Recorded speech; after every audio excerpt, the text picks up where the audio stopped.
இன்றைக்கி லஞ்ச் பாக்ஸுக்கு வந்து சீட்டிங் டே தான். ஏன்னா சனஸ்காஸ் கொண்டா ஸ்கூலில் வந்து நிறைய பேர் வந்து சீட் பண்ணுறாங்கம்மா, டிஃபன் ஐட்டமும் எடுத்துகிட்டு வராங்க, ரைஸ் மட்டுமே எடுத்துகிட்டு வரதில்லை, எனக்கும் இன்றைக்கி ஒரு நாளைக்கு வந்து டிஃபன் ஐட்டம் கொடுங்கம்மா அப்படின்னு சொல்லி சொன்னால், நேற்று தான் இட்லிக்கு மாவு அரைச்சிருந்ததுனால பொடி இட்லி ரெடி பண்ணி கொடுத்துடலாம் அப்படின்னு சொல்லி ரெடி பண்ணி கொடுத்தேன்.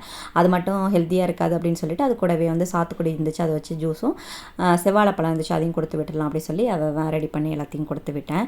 நான் ஸ்கூல் படிக்கும் போதெல்லாம் எனக்கு வந்து சுத்தமாக பொடி பிடிக்கவே பிடிக்காது. பொடியை பார்த்தாவே எனக்கு பயமாக இருக்கும். அது என்னமோ தொண்டையில் எனக்கு அடைக்கிற மாதிரி ஒரு ஃபீல் ஆகும்.